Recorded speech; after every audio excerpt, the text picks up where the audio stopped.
नमस्कार, स्वागत है आप सभी का BIV स्टूडियो इंफोटेनमेंट कार्यक्रम में। मैं हूं आप सभी का दोस्त आनंद, जहां हर ध्वनि में छुपा है संस्कृति का स्वर और हर लफ्ज में बसी है भारत की चेतना। यहां हर प्रस्तुति यहां होती है कुछ नई, कुछ खास, एकदम दमदार। यहां कहानियां सिर्फ सुनाई नहीं जाती, महसूस की जाती है। यहां कविता सिर्फ कागज पर नहीं गूंजती, बल्कि दिलों में धड़कती है। यहां हर विचार, हर रचना, हर अभिव्यक्ति बनती है एक नया प्रकाश। बाल मन की कल्पनाएं हो या जीवन की सच्चाइयां, प्रेम की कोमलता हो या सत्य की कठोरता, इतिहास से वर्तमान तक का पूरा सफर कलम के सौदागरों के साथ। और जानेंगे देश दुनिया के उन खास लेखकों की रचना को जिन्होंने बदल दी मनोरंजन की दुनिया की तस्वीर। तो चलिए खोलते हैं मनोरंजन का पिटारा और सुनते हैं कुछ खास। तो आइए साहित्य और मनोरंजन की इस अद्भुत यात्रा में हमारे साथ चलिए, सिर्फ और सिर्फ BIV studio infotainment YouTube channel पर। तो आज हम लाए हैं आपके लिए लेखक टॉल्स्टॉय, अनुवाद मुंशी प्रेमचंद द्वारा लिखित कहानी मूर्ख सुमंत। तो सबसे पहले सुनेंगे कहानी का सारांश और फिर होगा कहानी का विस्तार। तो आइए सुनते हैं लेखक टॉल्स्टॉय, अनुवाद मुंशी प्रेमचंद द्वारा लिखित कहानी मूर्ख सुमंत का सारांश। कहानी मूर्ख सुमंत, लेखक टॉल्स्टॉय, अनुवाद मुंशी प्रेमचंद। प्रस्तुत है कहानी का सारांश। यह कहानी एक सरल, परिश्रमी और त्यागी किसान सुमंत की है, जिसे सब मूर्ख कहते हैं, लेकिन उसका व्यवहार सबसे बुद्धिमान सिद्ध होता है। 3 भाइयों में विजय और तारा अपने अपने जीवन में धन कमाकर लौटते हैं और पिता से अपनी हिस्सेदारी की मांग करते हैं। पिता तो देना नहीं चाहते, लेकिन हर बार सुमंत सहर्ष अपना अपना हिस्सा उन्हें दे देता है। अब सुमंत ही माता पिता के साथ रहकर खेत की देखभाल करता है। यह देखकर अधर्म दुखी हो जाता है कि कोई झगड़ा नहीं हुआ। वह 3 भूतों को भेजता है कि भाइयों में वैर कराएं और उन्हें नष्ट करें। पहले 2 भूत विजय और तारा को घमंडी, लालची और आलसी बनाकर बर्बाद कर देते हैं। लेकिन जब तीसरा भूत सुमंत को हराने की कोशिश करता है, तो सुमंत का परिश्रम, सहन शक्ति और लगन उसे बार बार पराजित कर देती है। तो अभी आपने सुनी लेखक टॉल्स्टॉय, अनुवाद मुंशी प्रेमचंद द्वारा लिखित कहानी मूर्ख सुमंत का सारांश। और अब कहानी विस्तार से। तो आइए सुनते हैं कहानी मूर्ख सुमंत। एक समय एक गांव में एक धनी किसान रहता था। उसके 3 पुत्र थे, विजय सिपाही, तारा वर्णिक, सुमंत मुखे। गूंगी वही मनोरमा नाम की एक कुंवारी कन्या भी थी। विजय तो जाकर किसी राजा की सेना में भर्ती हो गया। तारा ने किसी प्रसिद्ध नगर में सौदागरी की कोठी खोल ली। मूर्ख सुमंत और मनोरमा माता पिता के पास रहकर खेती का काम करने लगे। विजय ने सेना में ऊंची पदवी प्राप्त करके एक इलाका मोल ले लिया और एक मालदार पुरुष की कन्या से विवाह कर लिया। उसकी आमदनी का कुछ ठिकाना न था, परंतु फिर भी कुछ न बचता था। विजय एक समय इलाके पर पहुंचकर किसानों से बटाई मांगने लगा। किसान बोले कि महाराज, हमारे पास न बैल है, न हल, न बीज। बटाई कहां से दें? पहले यह सामग्री जमा कर दो, फिर आपको इलाके से बहुत अच्छी आमदनी होने लगेगी। यह सुनकर विजय अपने पिता के पास पहुंचा और बोला, पिताजी, इतना धनी होने पर भी आपने मेरी कुछ सहायता नहीं की। मैंने सेना में काम किया और राजा को प्रसन्न कर एक इलाका मोल लिया। उसके बंधन के लिए धन की जरूरत है। मैं तीसरे भाग का हिस्सेदार हूं, इसीलिए मेरा भाग मुझे दे दीजिए कि अपना इलाका ठीक करें। पिता, भला मैं पूछता हूं कि तुमने नौकरी पर रहते हुए कभी कुछ घन भी भेजा? सब काम सुमंत करता है। मेरी समझ में तुम्हें तीसरा भाग देना सुमंत और मनोरमा के साथ अन्याय करना है। विजय, सुमंत तो मूर्ख है, मनोरमा गूंगी और बही है। उन्हें धन का क्या काम है? वे धन से क्या लाभ उठा सकते हैं? पिता, अच्छा, सुमंत से पूछ लूं। पिता के पूछने पर सुमंत ने प्रसन्नतापूर्वक यही कहा कि विजय को उसका तीसरा भाग दे देना चाहिए। विजय तीसरा भाग लेकर राजा के पास चला गया। तारा ने भी व्यापार में बहुत धन संचय करके एक धनी पुरुष की पुत्री से विवाह किया, परंतु धन की लालसा फिर भी बनी रही। वह भी पिता के पास आकर तीसरा भाग मांगने लगा। पिता, मैं तुम्हें एक कौड़ी भी देना नहीं चाहता। विचारो तो, तुमने सौदागरी की कोठी खोलकर इतना धन इकट्ठा किया, कभी पिता को भी पूछा? यहां जो कुछ है सब सुमंत की कमाई का फल है। उसका पेट काटकर तुम्हें दे देना अनुचित है। तारा, मूर्ख सुमंत को धन लेकर करना ही क्या है? आपके विचार में सुमंत जैसे मूर्ख से कोई भी पुरुष अपनी कन्या ब्याह देगा? कदापि नहीं। रही मनोरमा, वह गूंगी और वही है। मैं सुमंत से पूछ लेता हूं कि वह क्या कहता है। तारा के पूछने पर सुमंत ने तीसरा भाग देना तुरंत स्वीकार कर लिया और तारा भी अपना भाग लेकर चंपत हुआ। सुमंत के पास जो कुछ सामान बच रहा उसी से खेती का काम करके माता पिता की सेवा करने लगा। यह कौतुक देखकर अधर्म बड़ा दुखी हुआ कि भाइयों ने परिति सहित धन बांट लिया। जूती पैजार कुछ भी न हुई। 3 भूतों को बुलाकर कहने लगा, देखो विजय, तारा, सुमंत 3 भाई हैं। धन बांटते समय उन्हें आपस में झगड़ा करना उचित था, परंतु मूर्ख सुमंत ने सब काम बिगाड़ डाला। उसी की मूता से तीनों भाई आनंद से जीवन व्यतीत कर रहे हैं। तुम जाओ और एक एक के पीछे पड़कर ऐसा उत्पात मचाओ कि सबके सब आपस में लड़ मरे। देखना, बड़ी चतुराई से काम करना। तीनों भूत धमारवतार, जो तीनों को आपस में लड़ा लड़ा कर मार न डाला तो हमारा नाम अधर्मराज के भूत ही नहीं, अधर्म वाह वाह शाबाश। जाओ, मगर जो बिना काम पूरा किए लौटे तो खाल खींच लूंगा, इतना समझ लो। तीनों भूत चलकर एक झील के किनारे बैठ गए और यह निश्चय किया कि कौन कौन किस किस भाई के पीछे लगे, और साथ ही नियम बांध दिया कि जिस भूत का कार्य पहले समाप्त हो जाए वह तुरंत दूसरे भूतों की सहायता करे। कुछ दिन पीछे वे तीनों फिर उसी झील पर जमा हुए और अपनी अपनी कथा कहने लगे। पहला, भाई साहब, मेरा काम तो बन गया। विजय भागकर पिता की शरण लेने के सिवाय अब और कुछ नहीं कर सकता। दूसरा, बताओ तो उसे कैसे फांसा। पहला, मैंने विजय को इतना घमंडी बना दिया कि वह एक दिन राजा से कहने लगा कि महाराज, यदि आप मुझे सेनापति की पदवी पर नियत कर दें तो मैं आपको सारे जगत का चक्रवर्ती राजा बना दूं। राजा ने उसे तुरंत सेनापति बनाकर आज्ञा दी कि लंका के राजा को पराजित कर दो। बस फिर क्या था, लगी युद्ध की तैयारियां होने। लड़ाई छिड़ने से एक रात पहले मैंने विजय का सारा बारूद गीला कर दिया। उधर लंका के राजा के लिए घास के अनगिनत सिपाही बना दिए। दोनों सेनाओं के सम्मुख होने पर विजय के सिपाहियों ने घास के बने हुए अनंत योद्धाओं को देखा तो उनके छक्के छूट गए। विजय ने गोले फेंकने का हुक्म दिया। बारूद गीली हो ही चुकी थी, तोपें आग कहां से देती। फल यह हुआ कि विजय की सेना को भागना ही पड़ा। राजा ने क्रोध करके उसका बड़ा अपमान किया। उसका इलाका छिन गया। इस समय वह बंदीखाने में कैद है। बस केवल यह काम शेष रह गया कि उसे बंदीखाने से निकालकर उसको पिता के घर पहुंचा दूं। फिर छुट्टी है, जो चाहे उसकी सहायता के लिए तैयार हूं। दूसरा, मेरा कार्य भी सिद्ध हो गया है। तुम्हारी सहायता की कोई आवश्यकता नहीं। तारा को पहले तो मोटा करके आलसी बनाया, फिर इतना लोभी बना दिया कि वह संसार भर का माल ले लेकर कोठरी भरने लगा। उसकी खरीद अभी तक जारी है। उसका सब धन खर्च हो गया और अब उधार रुपया लेकर माल ले रहा है। 1 सप्ताह में उसका सब माल सत्यानाश कर दूंगा और तब उसे सिवाय पिता की शरण जाने के और कोई उपाय न रहेगा। तीसरा, भाई, हमारा हाल तो बड़ा पतला है।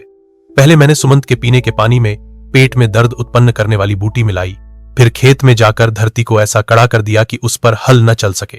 मैं समझता था कि पीड़ा के कारण वह खेत वाहने न आएगा, परंतु वह तो बड़ा ही मुंह है। आया और हल चलाने लगा। हाय हाय करता जाता था, परंतु हल हाथ से न छोड़ता था। मैंने हल तोड़ दिया। वह घर जाकर दूसरा ले आया। मैंने धरती में घुसकर हल की आनी पकड़ ली। उसने ऐसा धक्का मारा कि मेरे हाथ कटते कटते बचे। उसने केवल एक टुकड़े के सिवाय बाकी सारा खेत बाह लिया है। यदि तुम मेरी सहायता न करोगे तो सारा खेल बिगड़ जाएगा, क्योंकि यदि वह इस प्रकार खेतों को बाहता और बोता रहा तो उसके भाई भूखे नहीं मर सकते। फिर बैरभाव किस भांति उत्पन्न हो सकता है। सुखपूर्वक उनका पालन पोषण करता रहेगा। पहला, कुछ चिंता नहीं, देखा जाएगा। घबराओ नहीं, कल अवश्य तुम्हारे पास आऊंगा। सुमंत हल चला रहा था। अचानक पैर एक झाड़ी में फंस गया। उसे अचंभा हुआ कि खेत में तो कोई झाड़ी न थी। यह कहां से आई? बात यह थी कि भूत ने झाड़ी बनाकर सुमंत की टांग पकड़ ली थी। सुमंत ने हाथ डालकर झाड़ी को जड़ से उखाड़ डाला। देखा तो उसमें काले रंग का एक भूत बैठा हुआ है। सुमंत गला दबाकर बोला, दबाऊं गला? भूत, मुझे छोड़ दो।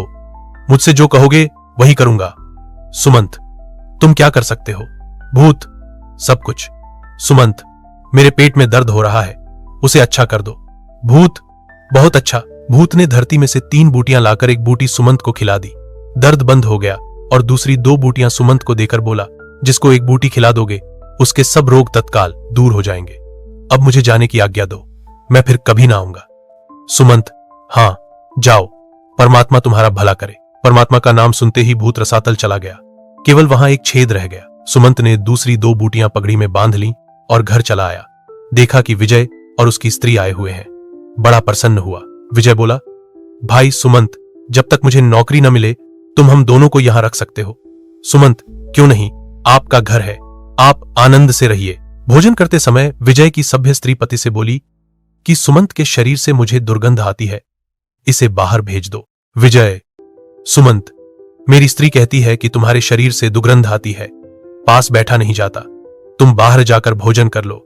सुमंत, बहुत अच्छा, तुम्हें कष्ट न हो। दूसरे दिन विजय वाला भूत खेत में आकर सुमंत वाले भूत को खोजने लगा। कहीं पता नहीं मिला। खेत के एक कोने पर छेद दिखाई दिया। भूत जान गया कि साथी काम आया और खेत जुत चुका। क्या हुआ, चरावर में चलकर इस मूर्ख को देखता हूं। सुमंत के चरावर में पहुंचकर उसने इतना पानी छोड़ा कि सारी घास उसमें डूब गई। इतने में सुमंत वहां आकर हंसुवे से घास काटने लगा। हंसुवे का मुंह मुड़ गया, घास किसी तरह न कटती थी। सुमंत ने सोचा कि यहां वृथा समय गंवाने से क्या लाभ होगा, पहले हंसुवा तेज करना चाहिए।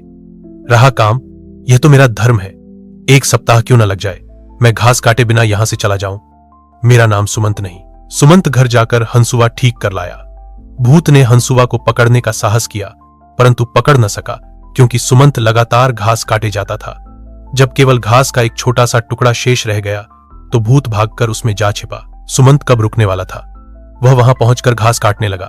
भूत वहां से भागा, भागते समय उसकी पूंछ कट गई। भूत ने विचारा कि चलो जई के खेतों में चले, देखें जई कैसे काटता है। वहां जाकर देखा तो जई कटी पड़ी है। भूत ने विचार किया कि यह मूर्ख बड़ा चांडाल है, दिन निकलने नहीं दिया। रात रात में सारी जई काट डाली। यह दुष्ट तो रात को भी काम में लगा रहता है। अच्छा, खलिहान में चलकर इसका भूसा सड़ाता हूं। भूत भागकर चरी में छिप गया। सुमंत गाड़ी लेकर चरी लादने के लिए खलिहान में पहुंचा। एक एक पूली उठाकर गाड़ी में रखने लगा कि एक पूला में से भूत निकल पड़ा। सुमंत, अरे दुष्ट, तू फिर आया? भूत, मैं दूसरा हूं, पहला मेरा भाई था। सुमंत, कोई हो, अब जाने न पाओगे। भूत, कृपा करके मुझे छोड़ दीजिए, आप जो आज्ञा दें वही करने को तैयार हूं। सुमंत, तुम क्या कर सकते हो? भूत, मैं भूसे के सिपाही बना सकता हूं। सुमंत, सिपाही क्या काम देते हैं? भूत, तुम उनसे जो चाहो सो काम करा सकते हो। सुमंत, वे गाना गा सकते हैं। भूत, क्यों नहीं? सुमंत, अच्छा बनाओ। भूत, तुम चरी के पूले लेकर यह मंत्र पो, हे पूले, मेरी आज्ञा से सिपाही बन जा, और फिर पूले को धरती पर मारो, सिपाही बन जाएगा। सुमंत ने वैसा ही किया। पूले सिपाही बनने लगे, यहां तक कि पूरी पलटन बन गई और मरुवाजा बजने लगा। सुमंत हंसकर, वाह भाई वाह, यह तो खूब तमाशा है, इसे देखकर बालक बहुत प्रसन्न होंगे। भूत, आज्ञा है, अब जाऊं? सुमंत, नहीं, अभी मुझे फिर पूले बना देने का मंत्र भी सिखा दो, नहीं तो यह हमारा सारा अनाज ही चट कर जाएंगे। भूत, बस यह मंत्र पो, हे सिपाही, मेरे सेवक, मेरी आज्ञा से फिर पूले बन जाओ, तब यह सब फिर पूले बन जाएंगे। सुमंत ने मंत्र प्रिया, सबके सब पूले बन गए। भूत, अब जाओ, आज्ञा है। सुमंत, हां जाओ, भगवान तुम पर दया करे। भगवान का नाम सुनते ही भूत धरती में समा गया। पहले की भांति एक छेद शेष रह गया। सुमंत जब घर लौटा तो देखा कि स्त्री सहित मंझला भाई तारा आया हुआ है। वह सुमंत से बोला, भाई सुमंत, लहनेदारों के डर से भागकर तुम्हारे पास आए हैं, जब तक कोई रोजगार न करे यहां वह सकते हैं कि नहीं? सुमंत, क्यों नहीं, घर किसका और मैं किसका, आप आनंद से रहिए। भोजन पर से जाने पर तारा की स्त्री ने तारा से कहा कि मैं गंवार के पास बैठकर भोजन नहीं कर सकती। तारा, भाई सुमंत, मेरी स्त्री तुमसे घिन करती है, बाहर जाकर भोजन कर लो। सुमंत, अच्छी बात है, आपका चित्त प्रसन्न चाहिए। दूसरे दिन तारा वाला भूत सुमंत को दुहक देने के वास्ते खेत में पहुंचकर साथियों का ढूंढने लगा, पर किसी का पता न चला। खोजते खोजते एक छेद तो खेत के कोने में मिला, दूसरा खलिहान में। उसे मालूम हो गया कि दोनों के दोनों यमलोक जा पहुंचे। अब मुझी से इस मूर्ख की बनेगी, देखूं कहां बचकर जाता है। अतएव वह सुमंत की खोज लगाने लगा। सुमंत उस समय मकान बनाने के वास्ते जंगल में वृक्ष काट रहा था। दोनों भाइयों के आ जाने से घर में आदमियों के लिए जगह न थी।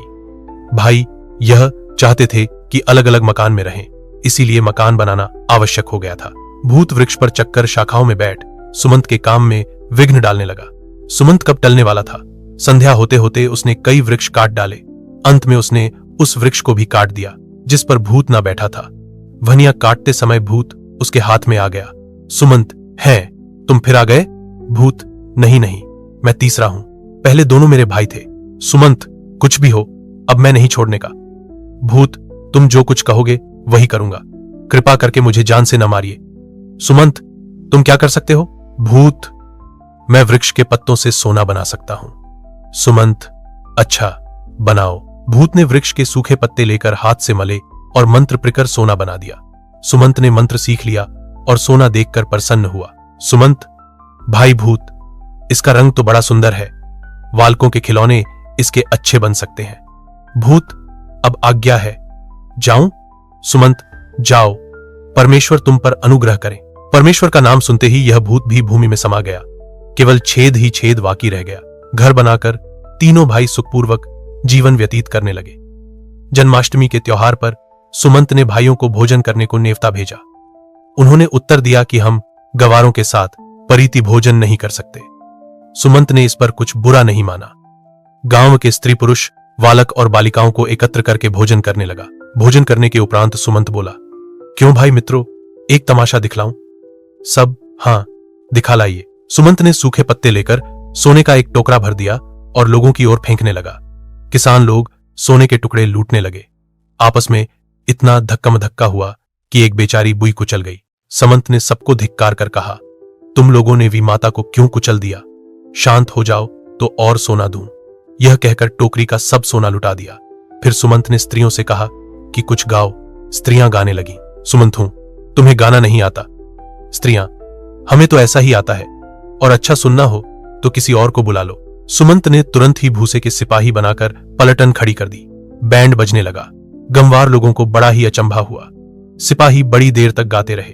तब सुमंत ने उनको फिर भूसा बना दिया और सब लोग अपने अपने घर चले गए। साथियों, अगर आपको यह कार्यक्रम पसंद आ रहा है तो आप हमारे चैनल को जल्दी से लाइक और सब्सक्राइब कर दीजिए। आपके लाइक और सब्सक्राइब से हमें बहुत हिम्मत मिलती है। तो BIV studio infotainment YouTube channel को लाइक और सब्सक्राइब करते रहें। हम आपको इसी तरह मनोरंजन से भरपूर रोचक साहित्य सुनाते रहेंगे। तो साथियों, आगे बढ़ते हैं और सुनते हैं कार्यक्रम का शेष भाग। प्रातःकाल विजय ने यह चचार सुनी तो हांफता हांफता सुमंत के पास आया। बोला, भाई सुमंत, यह सिपाही तुमने किस रीति से बनाए थे? सुमंत, क्यों, आपको क्या काम है? विजय, काम की एक ही कही, सिपाहियों की सहायता से तो हम राज्य जीत सकते हैं। सुमंत, यह बात है, तुमने पहले क्यों नहीं कहा? खलिहान में चलिए, वहां चलकर जितने कहो उतने सिपाही बना देता हूं, परंतु शर्त यह है कि उन्हें तुरंत ही यहां से बाहर ले जाना, नहीं तो वे गांव का गांव चट कर जाएंगे। अतएव खलिहान में जाकर उसने कई पलटने बना दी और पूछा, बस की और? विजय प्रसन्न होकर, बस बहुत है, तुमने बड़ा एहसान किया। सुमंत, एहसान की कौन सी बात है? अब के वर्ष भूसा बहुत हुआ है, यदि कभी टोटा पड़ जाए तो फिर आ जाना, फिर सिपाही बना दूंगा। अब विजय धरती पर पांव नहीं रखता था। सेना लेकर उसने तुरंत युद्ध करने के वास्ते प्रस्थान कर दिया। विजय के जाते ही तारा भी आ पहुंचा और सुमंत से बोला, भाई साहब, मैंने सुना है कि तुम सोना बना लेते हो। हाय हाय, यदि थोड़ा सा सोना मुझे मिल जाए तो मैं सारे संसार का धन खींच लूं।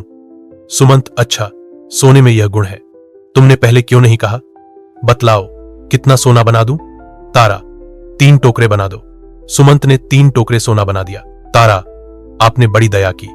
सुमंत, दया की कौन बात है, जंगल में पत्ते बहुत हैं, यदि कमी हो जाए तो फिर आ जाना, जितना सोना मांगोगे उतना ही बना दूंगा।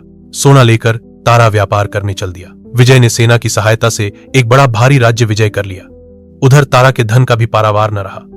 एक दिन दोनों में मुलाकात हुई, बातें होने लगी। विजय, भाई तारा, मैंने तो अपना राज्य अलग बना लिया और अब चैन करता हूं, परंतु इन सिपाहियों का पेट कहां से भरूं? रुपए की कमी है, सदैव यही चिंता बनी रही है। तारा, तो क्या आप समझते हैं कि मुझे चिंता नहीं है? मेरे धन की गिनती नहीं, पर उसकी रखवाली करने को सिपाही नहीं मिलते, बड़ी विपत्ति में पड़ा हूं। विजय, चलिए सुमंत मूर्ख के पास चले, मैं तुम्हारे वास्ते थोड़े से सिपाही बनवा दूं और तुम मेरे लिए थोड़ा सा सोना बनवा दो। तारा, हां ठीक है, चलिए। दोनों भाई सुमंत के पास पहुंचे। विजय, भाई सुमंत, मेरी सेना में कुछ कमी है, कुछ सिपाही और बना दो। सुमंत, नहीं, अब मैं और सिपाही नहीं बनाता। विजय, पर तुमने वचन जो दिया था, नहीं तो मैं आता ही क्यों? कारण क्या है, क्यों नहीं बनाते? सुमंत, कारण यह कि तुम्हारे सिपाहियों ने एक मनुष्य को मार डाला। कल जब मैं अपना खेत जोत रहा था तो पास से एक अर्थी देखी। मैंने पूछा, कौन मर गया? एक स्त्री ने कहा कि विजय के सिपाहियों ने युद्ध में मेरे पति को मार डाला। मैं तो आज तक केवल यह समझता था कि सिपाही बैंड बजाया करते हैं, परंतु वे तो मनुष्य की जान मारने लगे। ऐसे सिपाही बनाने से तो संसार का नाश हो जाएगा। तारा, अच्छा, यदि सिपाही नहीं बनाते तो मेरे लिए सोना तो थोड़ा सा और बना दो। तुमने वचन दिया था कि कमी हो जाने पर फिर बना दूंगा। सुमंत, हाँ, वचन तो दिया था, पर मैं अब सोना भी न बनाऊंगा। तारा, क्यों? सुमंत, इसलिए कि तुम्हारे सोने ने बसंत की लड़की से उसकी गाय छीन ली। तारा, यह कैसे? सुमंत, वसंत की पुत्री के पास एक गाय थी। बालक उसका दूध पीते थे। कल वे बालक मेरे पास दूध मांगने आए। मैंने पूछा कि तुम्हारी गाय कहां गई, तो कहने लगे कि तारा का एक सेवक आकर 3 टुकड़े सोने के देकर हमारी गाय ले गया। मैं तो यह जानता था कि सोना बनवा बनवाकर तुम बालकों को बहलाया करोगे, परंतु तुमने तो उनकी गाय ही छीन ली। बस, सोना अब नहीं बन सकता। दोनों भाई निराश होकर लौट पड़े। राह में यह समझौता हुआ कि विजय तारा को कुछ सिपाही दे दे और तारा विजय को कुछ सोना। कुछ दिन बाद धन के बल से तारा ने भी एक राज्य मोल ले लिया और दोनों भाई राजा बनकर आनंद करने लगे। सुमंत गूंगी बहन के सहित खेती का काम करते हुए अपने माता पिता की सेवा करने लगा। एक दिन उसकी कुतिया बीमार हो गई। उसने तत्काल पहले भूत की दी हुई बूटी उसे खिला दी। वह निरोग होकर खेलने कूदने लगी। यह हाल देखकर माता पिता ने इसका ब्यौरा पूछा। सुमंत ने कहा कि मुझे एक भूत ने 2 बूटियां दी थीं। वह सब प्रकार के रोगों को दूर कर सकती हैं। उनमें से एक बूटी मैंने कुतिया को खिला दी। उसी समय दैवगति से वहां के राजा की कन्या बीमार हो गई। राजा ने यह डोंडी पिटवाई थी कि जो पुरुष मेरी कन्या को अच्छा कर देगा उसके साथ उसका विवाह कर दिया जाएगा।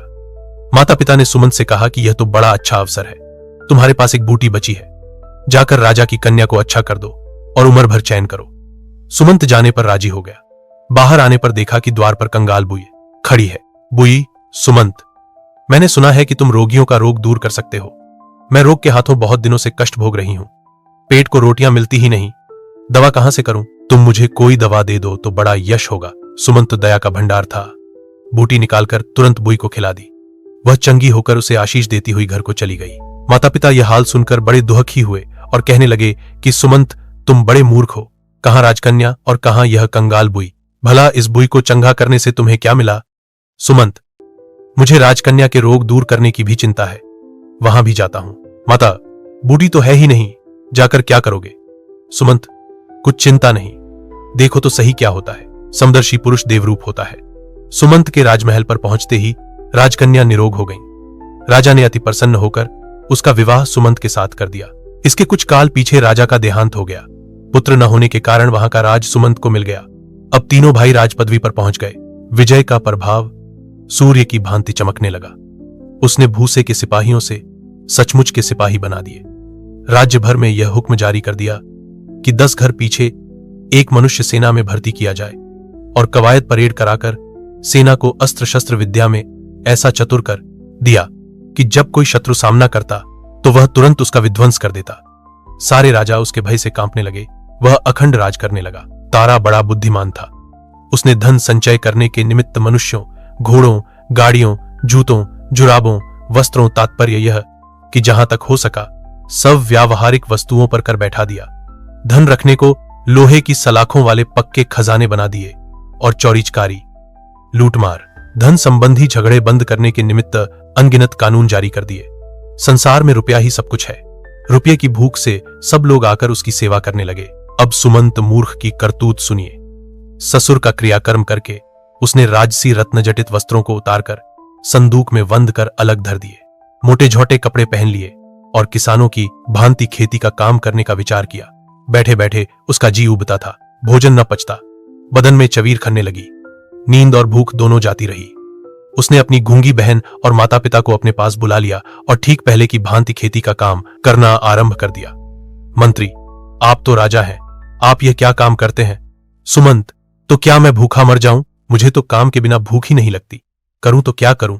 दूसरा मंत्री सामने आकर, महाराज, राज्य का प्रबंध किस प्रकार किया जाए? नौकरों को तलब कहां से दें? रुपया तो एक नहीं। सुमंत, यदि रुपया नहीं तो तलब मत दो।